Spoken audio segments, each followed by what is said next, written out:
مغفرت کرے گا ہمارا تو بیڑا پار ہو جائے گا، تیرا کچھ بھی نہیں جائے گا۔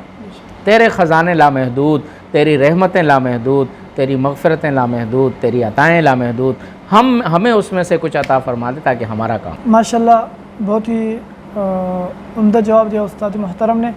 اگلا سوال ہمارا استاد جی یہ ہے کہ فلسفہ عشر رحمت، مغفرت اور نجات من النار یہ کیا ہے؟ اس کے حوالے سے ذرا آگاہی فرمائیں۔ نبی کریم صلی اللہ علیہ وسلم نے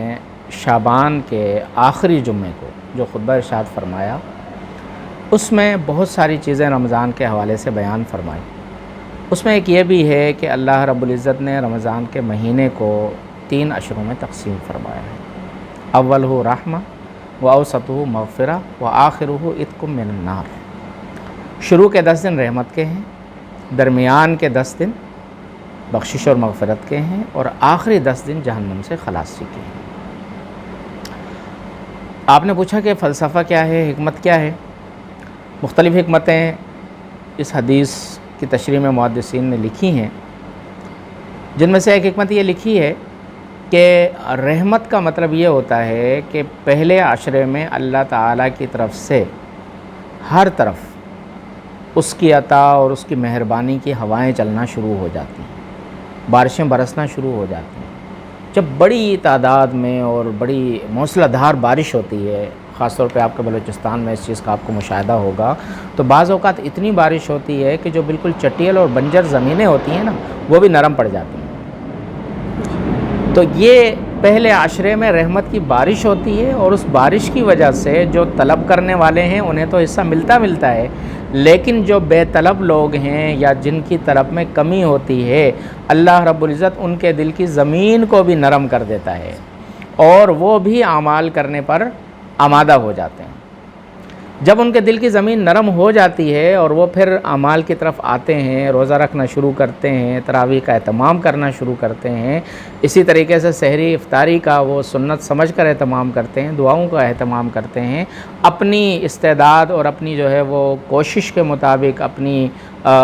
پہنچ اور اپروچ کے مطابق وہ صدقات وغیرہ کرتے ہیں، تو اس کی وجہ سے وہ اس قابل ہو جاتے ہیں کہ اگلے جو 10 دن آتے ہیں ان میں روزانہ افطار کے وقت جن لاکھوں افراد کی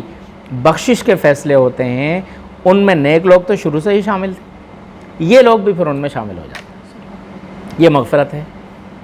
اور بڑے بڑے گناہ گاروں کی اللہ رب العزت کی طرف سے مغفرت کے فیصلے ہوتے ہیں، اور جب وہ آخری عشرہ آ رہا ہوتا ہے تو یہی گناہ گار لوگ کہ جو اللہ کی رحمت کی وجہ سے اعمال پر آئے، پھر اللہ رب العزت نے ان کی بخشش کے فیصلے فرما دیے، اللہ ان کو جہنم سے بھی خلاصی عطا فرمانا شروع کر دیتے ہیں۔ وہ لوگ جن کو ان کے گناہوں کی وجہ سے جن کے لیے یہ طے کر دیا گیا تھا کہ یہ جہنم میں جائیں گے، اپنے گناہوں کی سزا بھگتیں گے، اور اس کے بعد پھر ان کو اللہ رب العزت جہنم سے نکالیں گے، لیکن اس عشرہ عتق من النار، جہنم سے خلاصی کے عشرے کی برکت سے ان لوگوں کے نام جہنم کے رجسٹر سے کاٹ کر جنت کے رجسٹر میں درج کر دیے جاتے ہیں۔ ایک تو یہ فلسفہ بیان کیا ہے۔ دوسرا محدثین نے ایک اور فلسفہ بیان کیا ہے کہ لوگوں کی مختلف حالتیں ہوتی ہیں۔ جو نیک لوگ ہیں ان کے لیے تو پہلا عشرہ ہی رحمت ہے، اور اس میں ان کی بخشش بھی ہو گئی، مغفرت بھی ہو گئی، اور ان کے لیے جہنم کے عذاب سے خلاصی بھی ہو جاتی ہے۔ جو ہم جیسے گناہ گار لوگ ہوتے ہیں تو وہ گرتے پڑتے دوسرے عشرے میں اس قابل ہو جاتے ہیں کہ اللہ ان کے گناہوں کو معاف فرما دیتے ہیں۔ جو زیادہ گناہ گار لوگ ہوتے ہیں وہ جب 30 دن مکمل روزے رکھ لیتے ہیں یا 20 دن رکھ لیتے ہیں اور 21ویں دن میں داخل ہوتے ہیں، تو اس کے بعد اللہ رب العزت ان کو جہنم سے خلاصی عطا فرماتے ہیں۔ ہم سب کو اللہ سے بار بار یہ دعا کرنی چاہیے کہ یا اللہ تو افطار کے وقت روزانہ جو لاکھوں آدمیوں کو جہنم سے نجات دے رہا ہے، ان کی بخشش و مغفرت کے لیے تو فیصلے کر رہا ہے، تو ہمارا بھی ان میں نام شامل کر دے۔ ہماری مغفرت کرے گا ہمارا تو بیڑا پار ہو جائے گا، تیرا کچھ بھی نہیں جائے گا۔ تیرے خزانے لامحدود، تیری رحمتیں لامحدود، تیری مغفرتیں لامحدود، تیری عطائیں لامحدود، ہمیں اس میں سے کچھ عطا فرما دے تاکہ ہمارا کام